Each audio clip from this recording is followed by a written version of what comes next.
Okay, so today I'm going to show you a really unusual trade that I took on the London Breakout Strategy. And no, it's not the pound US, which I've got on the screen here. So here on the screen is the pound against the US dollar. And what I've done is I've plotted the highs and the lows of the Asian range, which here in the UK is from midnight to 8 o'clock in the morning. So this box here represents the whole range of the Asian session. As you can see, there's this great big candlestick here on the 5-minute chart, and this came out at 7 o'clock. Because what happened at 7 o'clock was a news report came out saying that inflation in the UK has gone down to 2.3% in April, down from 3.2% in March, and that was slightly higher than what the forecasters predicted, which was 1.9 to 2.1%. Okay, that's the fundamentals out of the way. But look what happened to the price. The pound shot up against the US dollar just in those 5 minutes alone, and that really extended this Asian session here. Now, that's why I never trade news reports, because it's a real gamble. If you get on the right side of it, heck, you make a profit. If you don't, you're in for big losses. That's why I went on to Forex Factory, the website this morning, just to check what news reports were coming out. Though this would not affect me because, as I say, I highlight the range from midnight to 8 o'clock, and I only trade when the price comes out of the box, either at the top here or at the bottom. On here, I've also got the Bollinger Bands. So I've got the middle Bollinger Band is the moving average, 21 moving average. And then normally what happens is if the price hits either side of the Bollinger Bands, it will normally come back into this channel here. Or if it breaks outside of it, that normally indicates that there's a breakout, literally. The wider the channel here, the more volatility there is, which indicates a breakout. Okay, so that is the pound US. So if I didn't trade the pound US, what did I trade on the London Breakout? Well, there are other currencies you can trade, and to be honest, they can be just as successful. And this is what I found with the Euro US, okay? And look how much tighter the range is here. It's about 16 pips, this range here. And it's the same Asian session from midnight to 8 o'clock when London opens, okay? Although, okay, the European session opens at 7, but I still did it up to 8 o'clock. Okay, now I actually got out here where the arrow is. That's where I actually got in on the bottom of the Bollinger Band there. And as you can see, it's a little way from there. So the bottom of the Asian range was actually 10.852, and I got in at 10.848.2 down here. So it's but as you can see, because what I do is 5-minute chart again. What I do is I put my stop at 10 pips, and I was looking for a 2-hour return. Okay. So if I got in too early, and that's why I wait for a good break of the box, if I got in too early, I probably would have been stopped out. I would have gone back up here, higher up the 10 pips, and I would have been stopped out. So that's why I wait. And also, okay, it's about, was it 4 points difference? Sorry, 4 pips difference, but also you got 1 pip spread anyway. So just make sure you have the confirmation that it's actually going to the downside. And as you can see, I got in there, it started to go up a bit. Now this line here, this is a trend line that I actually drew in. And as you can see, this is a nice trend. So it goes up, it comes down, it goes up, which is basically the market breathing. Comes down again, it's staying within this Bollinger Band channel, but it's still below the 21. So the 21 average, you can see it's just below the trend line there. And the price is staying below it. And you can see, and then we get this nice real downslope here on the 5-minute chart, all the way down to here. And that's where I got out at 10.28.2. Remember, I'd set this automatically, so I wasn't looking at the chart. I'd set my limit. I also set a trailing stop as well. So my trailing stop was 5. So every time the market moved in that direction, my stop would move with it. So I was collecting, that stop would move to break even, and then I'd move into profit. And once it moved to break even, I knew I was on a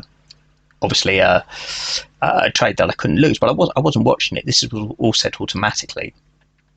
So you don't want to watch it, especially on the 5-minute chart, because the price will go up and down, and your emotions will get involved. So yeah, so I set the limit, I set the trailing stop, so it stopped me out there at 10.828.2. Now, okay, the market did actually go down to I think it was 10.822. So another 6 pips, but I got my 20 pips, and that's what I was looking for, at £10 a pip. That's £200, and that I think that I went in at, what was it? It was approximately 9:30. I got out 12:45 in the afternoon. and this is on Wednesday today. This is live chart at the moment, so that's about 3 hours trading. And you see it's hit the bottom of the Bollinger Band, it's going up. Now, as you can see, it's actually crossed. When did it cross? So about an hour later, 1:45 p.m, it's actually crossed the 21 moving average, which indicates that now it's on an uptrend. And as you can see, it's now above the trend line and it's going back up. I don't worry about missing those 6 pips, to be honest, because I'm not being greedy. If I can get 20 pips out of the market, which I was looking for, sometimes I only go for 15 pips on the pound US. But the euro US seem to be more profitable, certainly in this instance, than the pound US.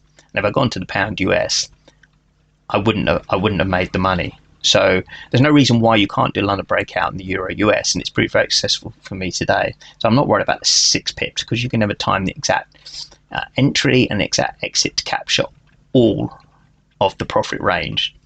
You know, you're just trying to capture as much of the pie as you can, but you're not going to capture all of it. So to get 20 pips was what I was looking for. I was very happy with that. As I say, I risked 10, I got 20, so that's a two-hour return. I was risking £100, I got £200, and that's for a few hours trading. And it worked lovely on the euro US, and partly the reason was because of that. Was because this is narrow, tight Asian session, and then this lovely trend coming down. And as you can see, you know, it goes up, comes down. You know, the market's breathing in, breathing out, and then you get this long stretch here. I drew it in the trend line, and as you can see, it worked beautifully, and that's a lovely trade. And if we go back to the pound US, I can show you why I wouldn't have made money, because if you look here, I mean, it did break eventually, and I think it broke about, what was it? Yeah, looking at 12.30. So by the time I'd closed, or just after I'd closed my EURUSD, it started to come down. But then it's coming down from what, 12.708, and I think it hit 12. So it's only about 8 pips. Now you're going to want to look at least for 10 pips anyway, and I got 20 pips. So today, you know, the pound US was not the trade for me, and I went for the euro US.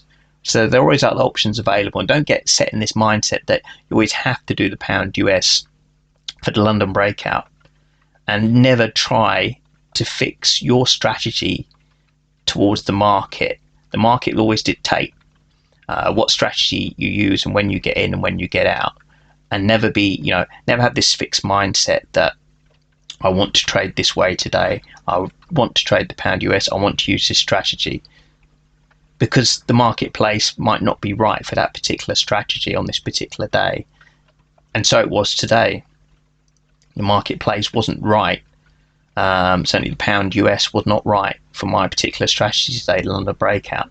So I looked at another market, and I looked at the euro US, and I looked at all the signals that I would look for on the pound US. So I drew out the Asian session, I looked for the high and lows of the Asian session, I looked for the breakout, put the trend lines in, had the Bollinger Bands on, and it worked out beautifully. And as you can see, if I'd gone here on the pound US, I would have lost out, because it only went 8 pips and it's come back up, and now it's going back up the other way.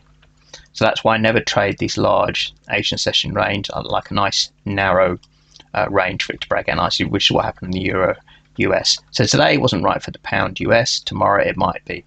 But as I say, never get fixed on one particular currency or one particular strategy. You have to see what's happening in the particular marketplace at the particular time that you're going to trade.